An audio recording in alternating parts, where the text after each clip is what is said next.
Hello and welcome to MKG Biotech Club. In this series of video, we are just going to discuss about the topic which are really very important for the GATE BT 2022.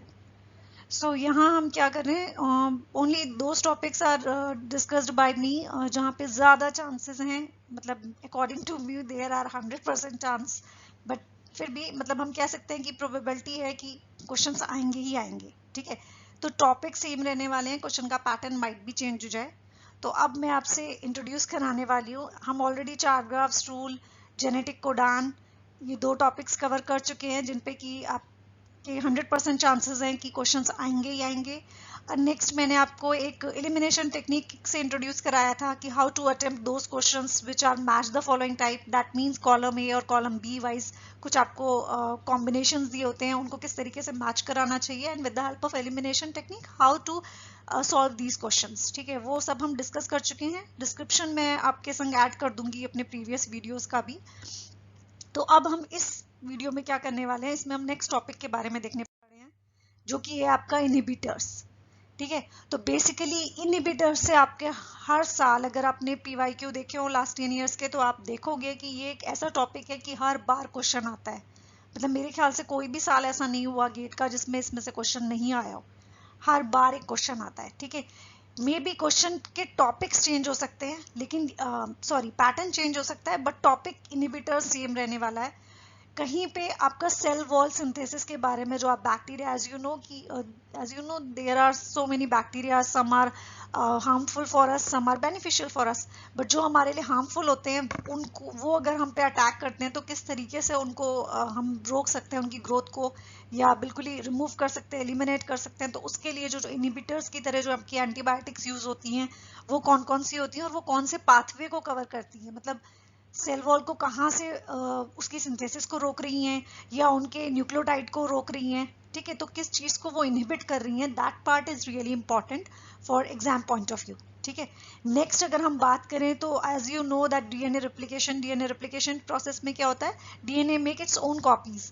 तो वहां पे अगर हम उस stage पे inhibitors उस जगह पे काम कर रहे हैं और वहां पे उन्हें रोक रहे हैं, तो दैट मीन्स वो आप उस वाले टॉपिक को कहाँ पे पढ़ते हो, डीएनए रिप्लिकेशन वाले केसेस में पढ़ते हो. इनहिबिटर्स की तरह हैं सारे इनहिबिटर्स ही, और इनहिबिटर्स में ही से ही आता है, बट ये एक ऐसा चार्ट के फॉर्म में मैंने आपको दिया हुआ है जहाँ इनहिबिटर्स के नाम दिए हैं, साथ में प्रोसेसेस के नाम दिए हैं. आई थिंक बेटा एग्जाम आपका सब्जेक्टिव नहीं है, ठीक है, इट्स ऑब्जेक्टिव टाइप पेपर. तो यहाँ पे खाली आपको नाम पता हो और किस चीज के लिए वर्क कर रहा है, दैट इज सफिशिएंट, ताकि आप क्वेश्चन को इजीली अटेम्प्ट कर पाओ. ठीक है, तो मैंने ये एक फिगर आपके संग शेयर की है, इस पूरी फिगर को याद कर लो अच्छे से. ठीक है, तो आई थिंक एक क्वेश्चन और आपका कंप्लीट हो गया, जो है आपका इनहिबिटर वाला, वो आप इजीली कर ले जाओगे और 100% सही होगा. ठीक है, नेक्स्ट हम बात कर रहे थे ट्रांसक्रिप्शन की. ट्रांसक्रिप्शन में क्या हो रहा था, बेसिकली जो भी इंफॉर्मेशन डीएनए में थी वो ट्रांसफर हो रही थी आरएनए में. दैट मीन्स जो इंफॉर्मेशन अभी तक हम देख रहे थे adenine, thymine, guanine and cytosine की फॉर्म में, now that information is converted into guanine, uracil, adenine and cytosine. ठीक है, मतलब थाइमिन की जगह यहाँ यूरेसिल आ गया.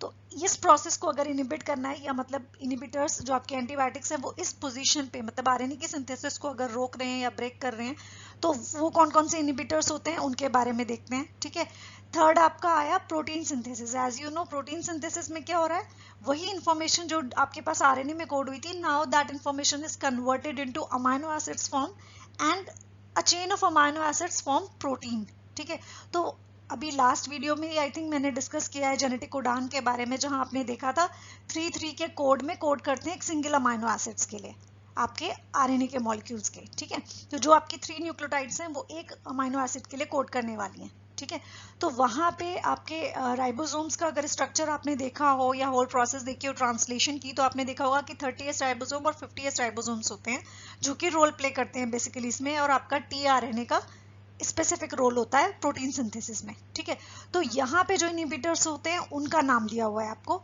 ठीक है, तो ये पूरी जो इमेज दी हुई है ये आपको एक सिंगल सेल की हेल्प से डिफरेंट स्टेजेस को किस तरीके से ब्लॉक करते हैं, कौन कौन से इनहिबिटर्स, वो आपको पता होना चाहिए. प्लीज इसको अच्छे से याद कर लीजिए, 100% एक क्वेश्चन आने वाला है. ठीक है, तो प्लीज इस चांस को छोड़ो मत, आप इसे अच्छे से रिकॉल करो, अच्छे से याद करो.